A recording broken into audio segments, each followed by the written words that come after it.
Hi and welcome back to my channel. My name is Elia and this is my third podcast. In this podcast, I will go through my finished projects, my whips and my acquisitions. And because I'm a faceless channel, I will be knitting on projects as I discuss them. Let's go! This is my finished project. It is the Daphne pullover. This was a test knit by Sari Nordland, or for Sari Nordland, I should say. I absolutely love this. This is actually the unblocked version, but I've worn it a few times already. Link is in the description.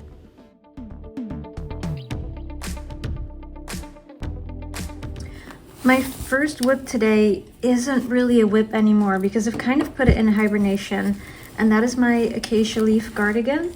I've not actually made any progress since I knitted on this for my last podcast. So this is where we stand right now. I'm still about 10 centimeters away from where I split for sleeves.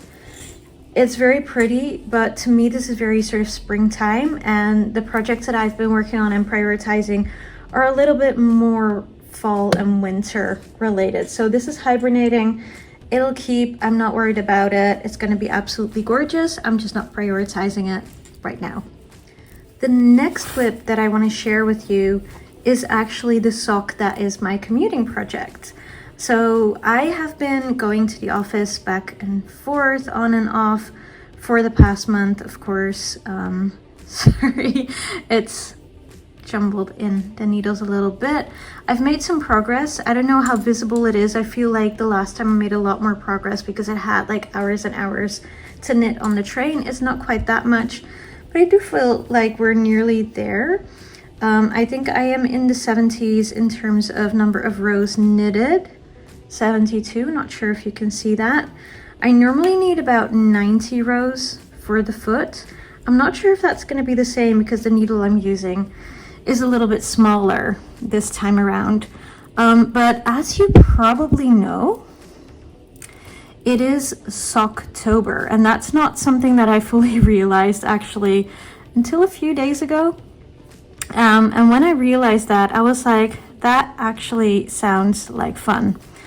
And so it is my goal to finish this sock by the end of this month. I'm really hoping that I can make that. I don't know if this will stay a commuting project because I kind of just want to finish it. And this, to be honest, is still the first sock of the pair. I do feel like I'm making good progress, but because I'm only working on it during my commute, it's of course not going that fast. And sometimes I go to the office and I just don't feel like having to take this out. I don't know about where you live, but where I live, the fall is always the busiest time of year when it comes to commuting, simply because there's a lot of new people that go to universities and they might live very far from that university because they haven't found a dorm room or something along those lines yet. And so they're all commuting on the train alongside me and others. And so sometimes it's hard to get a seat on the train. And sometimes it's just really crowded. And sometimes I just have a book that I'd rather be reading. And so that is why I think the last few times that I've gone into the office, I've maybe done like 1 or 2 or 4 rows or something, but not a lot more than that. And so I'm thinking of taking this project out of the commute as well. And of course, like keeping it in my bag to also work on during the commute, but also removing it as a commute only project so that I can finish this up in October. Because while I love having a commute project, it also kind of feels like this project has been dragging, and I don't like it when things drag. Plus, I'm kind of a monogamous knitter, and I have 4 whips, out of which one is hibernating at the moment. So I just want to get this off my to-do list in a way, if that makes sense. But yeah, I do like the way that the stripes are forming. I think it's kind of cute. I think that this will be a really comfy sock. I love that even though I'm using a cotton nylon blend, it's very, very soft in terms of the yarn. So yeah, looking forward to being able to just pull this out of my sock drawer and put this on my feet, hopefully in the not too distant future. Next up on the list is another sock project. I actually cast this on Saturday, I think, and it's Wednesday today. And this is my priority project at the moment. So this is the one that I'd like to finish as soon as possible. And it's currently also, as part of the reason why I wanted to film today, is it's in that state that I really like when it comes to socks. It's like you've done the heel and you're starting on the foot. You've got the leg, and it is so funny looking to me. So I just wanted to share that with you guys. But yeah, I saw this pattern on Instagram, and I guess you guys might not be aware, but I love socks. I think socks are great, and handmade socks are even better. So for me, just having a sock project is really, really fun and cool. And I like making my own socks because you can dictate pretty much how long you want the leg to be. Because I'm pretty short, I like being able to make my own socks because I can make them shorter to the point where they sit comfortably on my leg, rather than them feeling like they are going up too high to a place on my leg where it starts itching when I put, you know, like a sock cuff there. So I tend to always make them quite short, the legs, but this is a length that I feel is very, very comfortable for me to wear. So that is part of the reason why I love socks. This sock pattern is Defying Gravity by a Daisy Paper designer. I'm going to link the pattern for you guys. It's actually part of a Wizard of Oz or like a Wicked bundle. And it is part of like a Socktober knit along as well. So every week a new sock pattern is coming out. Last week this one came out. It's the first one, the Defying Gravity. And the one this week, which I think is tomorrow, the 9th of October, the Popular sock is coming out. And that pattern is actually toe up, which I've never done. I mean, this is literally between those two pairs of socks that I currently have on the needles. I've only ever made one other pair of socks, and that one was top down. So that other one is bottom up, which I think is really interesting and something that I would like to try. This is the Defying Gravity sock, and tomorrow on the 9th of October, the Popular sock is coming out. It is pink, and it's shells, and it's like a lace pattern, which is of course in honor of Glinda. And so all throughout October, patterns are coming out for this particular bundle, which you can buy for like $7, I think, until the end of the month, which is a lot of fun. I will put all of that information down below for you guys as well. And you can basically just, if you're a fast knitter, which I'm not, you basically just get like a sock pattern once every week that you can then knit up. And so by the end of Socktober, you could, in theory, have 4 pairs of socks. I probably won't. I'll have like 2 pairs. But it's still really cool. And all the patterns are really cute as well. I'm especially very much looking forward to the color work one. The one and that is like black and gold almost. It's inspired by someone's jacket in, I think, the first Wicked movie. And I can't quite remember who that was.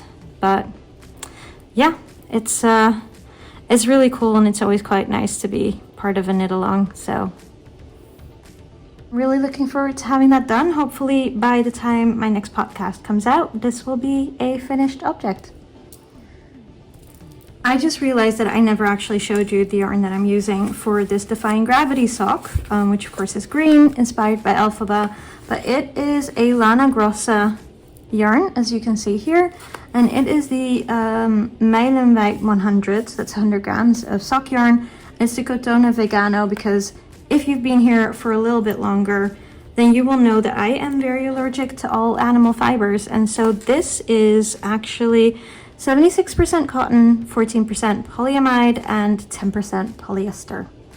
And I have made a pair of socks with this yarn before, and I can confirm that it is warm. I cannot compare it, of course, to wool because I'm allergic, and so I've never worn wool, but I feel like it's very interesting to me that so many people are telling me that cotton is, you know, a summer yarn. If I were to wear 100% cotton sweater in the summer, I would be absolutely boiling. So I don't know if you guys live in different places or what the deal is there, but I just know that that's not for me. So I will use cotton in the winter time and I will be warm. The thing that I really like about this pattern is that it comes in 4 different sizes, and the size is actually dependent on your foot circumference, which I think is really good because I personally have very slim feet for some reason.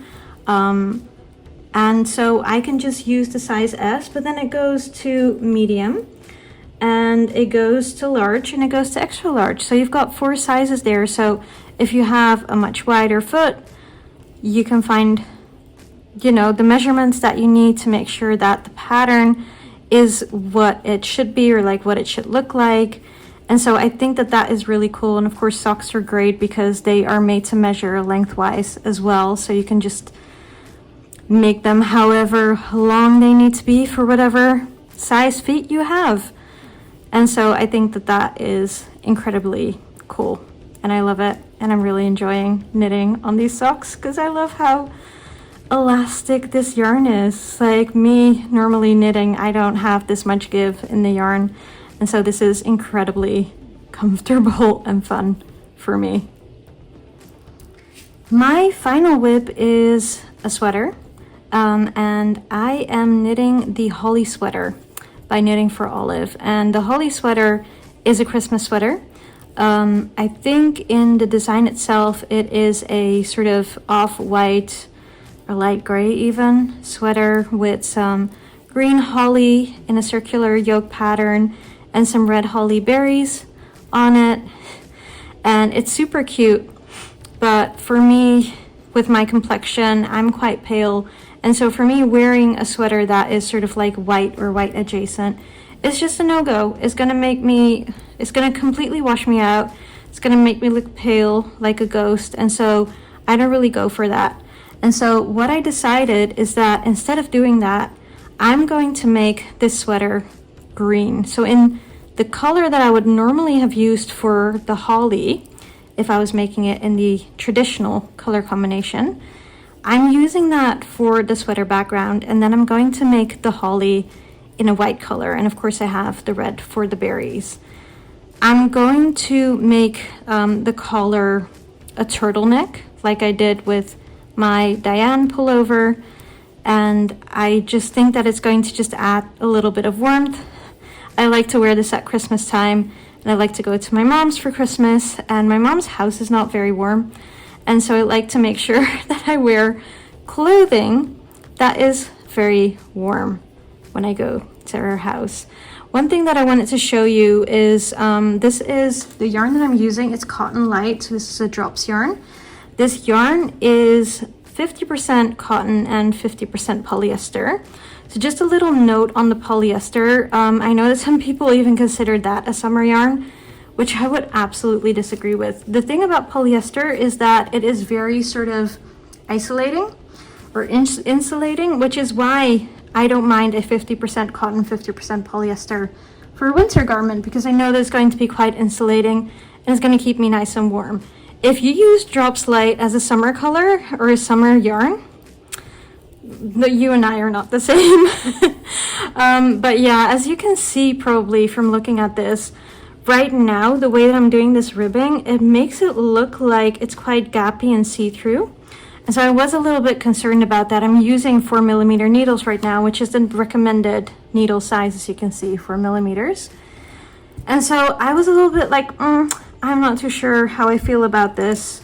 But then when you get a little bit further down, it does look to be a little bit more elastic. And so I just figured, you know what, let me do a swatch. So I did this swatch. This swatch is actually with a needle size up 4.5mm. And as you can see, it's pretty opaque. You can still see through it a little bit. Of course, I don't think that is ever going to go away. It is knitting at the end of the day. But I don't think it looks bad at all. So yeah, definitely going with this.